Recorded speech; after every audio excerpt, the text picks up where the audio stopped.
Bismillah. Terus Bu, hadir semua ya. Iya. Apakah semuanya sudah siap untuk belajar hari ini? Siap.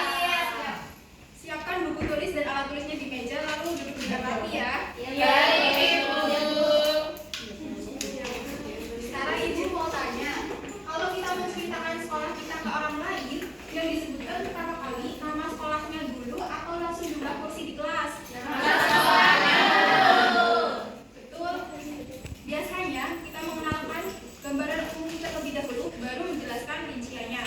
Nah, teks laporan hasil observasi ini juga mempunyai susunan yang seperti itu. Kita hari ini akan mempelajari struktur tes laporan hasil observasi. Setelah mengikuti pembelajaran ini, siswa dapat mengidentifikasi struktur tes laporan hasil observasi. Yang pertama, pengertian laporan hasil observasi. Apa itu tes laporan hasil observasi? Tes laporan hasil observasi adalah tes yang berisi penjabaran umum atau melaporkan sesuatu berupa hasil dari pengamatan. Informasi yang disampaikan itu objektif, jelas, dan dapat dibuktikan. Misalnya, mengamati pohon mangga. Kita menjelaskan ciri-cirinya, pohon, daun, batang, ukuran, dan manfaat dari apa yang kita lihat. Jadi, tes laporan hasil observasi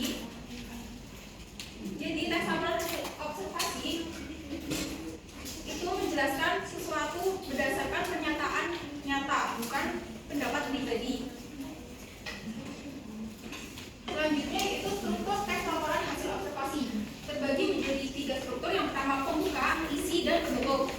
Yang pertama pembuka berisi definisi umum. Yang kedua isi berisi deskripsi bagian. Yang ketiga penutup berisi simpulan.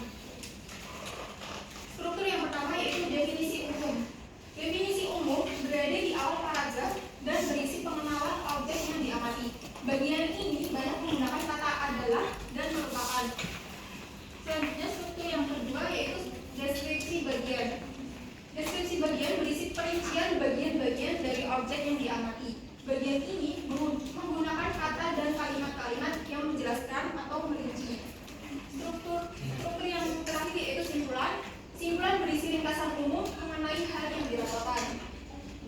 Contohnya seperti ini. Apakah ada yang mau membacakan contohnya?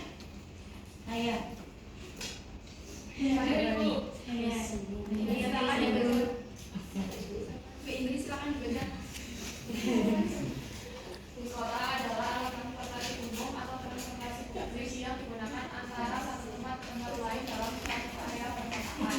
Keberadaan bus kota membantu mengurangi transportasi masyarakat perkotaan. Masyarakat perkotaan yang menggunakan jasa layanan transportasi bus kota ini disebut dengan penumpang bus kota. Mereka menggunakan bus kota untuk menuju tempat-tempat tertentu seperti tempat kerja, sekolah, kantor, dan tempat tujuan lainnya. Bus kota beroperasi setiap hari di dalam kota dengan jadwal operasional sekitar jam 5 sampai dengan pukul 20 WIB.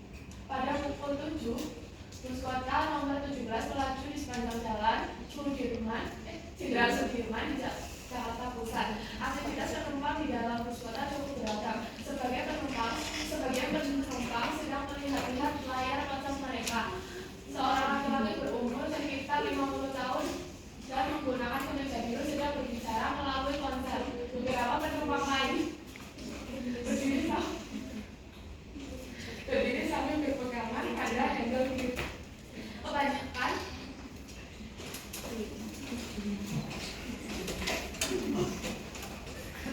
ibu hamil, ibu dengan anak balita, dan seorang laki-laki penyandang disabilitas adalah penumpang prioritas. Penumpang prioritas merupakan penumpang yang didahulukan untuk mendapatkan tempat duduk dalam transportasi umum seperti bus kota, pesawat terbang, dan kereta api. Sebutan dari Ibu.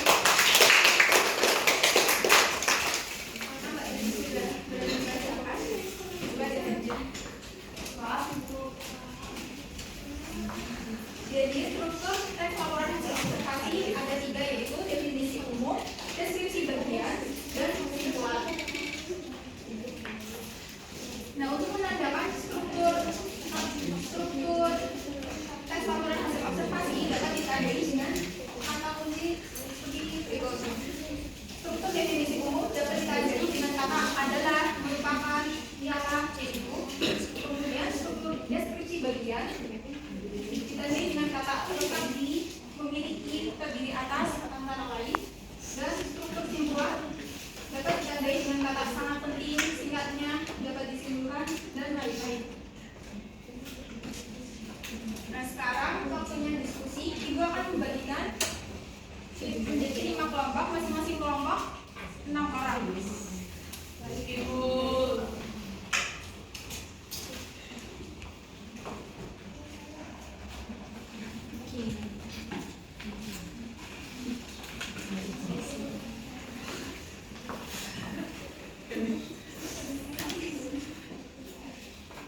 Definisi umumnya dari teks kantin sekolah yaitu menjelaskan pengertian kantin sekolah, fungsi pihak pengelola dan tujuan utamanya secara umum. Nah, kata kuncinya yaitu kantin sekolah merupakan fasilitas ini biasanya dan tujuan utama dari.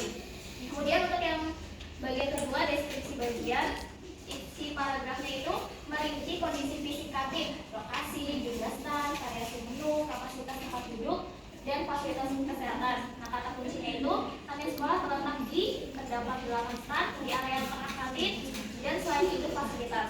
Kemudian bagian kesimpulan, isi paragrafnya itu tentang meringkas peranan penting kantin sebagai tempat pemenuhan gizi sekaligus ruang sosial